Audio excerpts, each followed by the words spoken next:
You are listening to Connection Quest, where every episode is a heartwarming journey to unravel the mysteries of love, intimacy, and the art of meaningful relationships.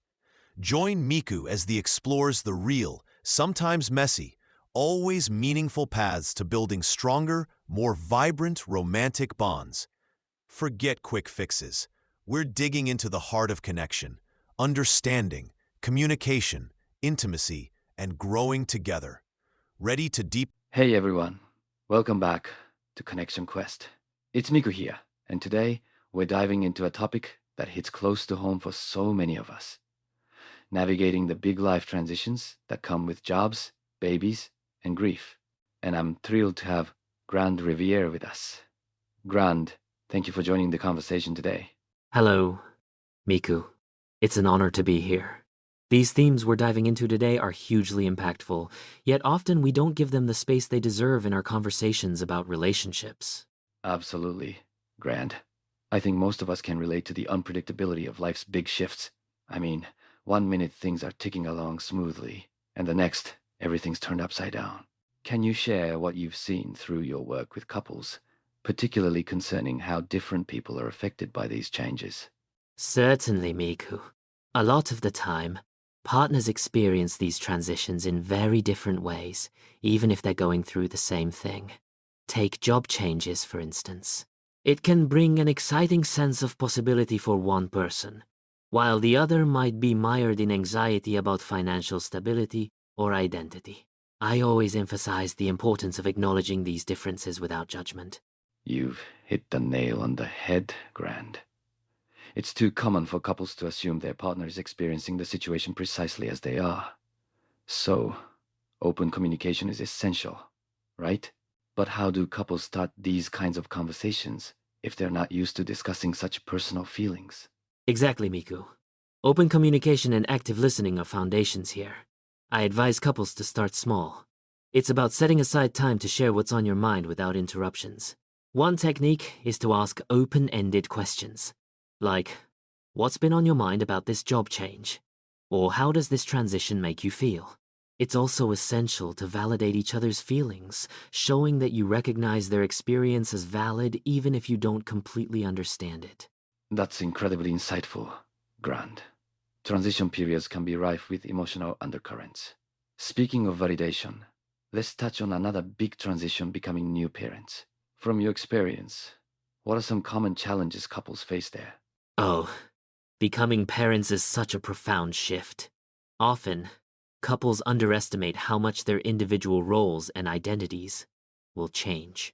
There's the joy, sure, but also sleep deprivation, the potential for postpartum struggles, and adjusting to the new family dynamics.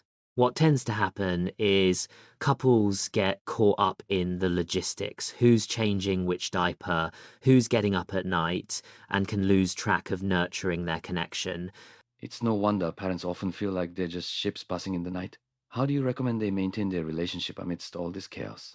I suggest couples schedule regular check-ins, even if it's just 10 minutes at the end of a day. It's also vital to share responsibilities and to express appreciation for each other's efforts. Not just assume that the other knows you're grateful.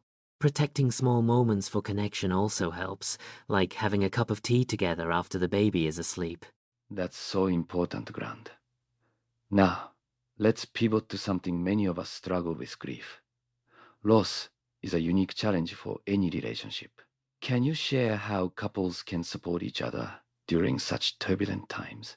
Grief is indeed challenging, not only because we grieve differently, but also because it brings out vulnerabilities.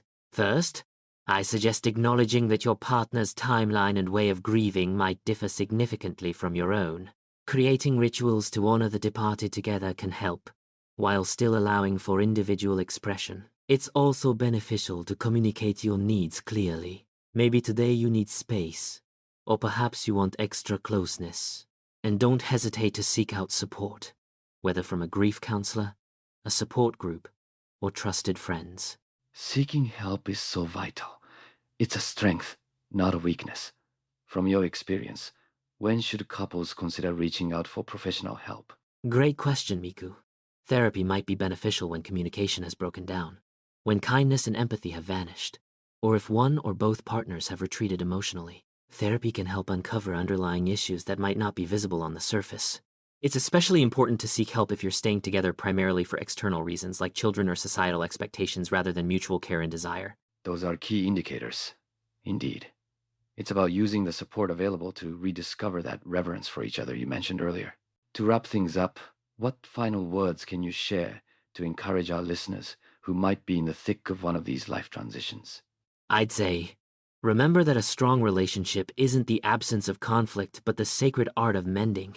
It's perfectly normal to feel lost amid the changes, to grieve for what was even as you embrace the new. The journey is messy, but it's also profoundly rewarding. Choose each other every day, not because you must, but because you want to. Give grace for mistakes and find joy in every step forward, no matter how small. Beautifully put, Grant. Thank you for sharing your wisdom and warmth with us today. And thank you to everyone listening. Remember, you're not alone in these transitions. Until next time, take care and keep fostering those connections.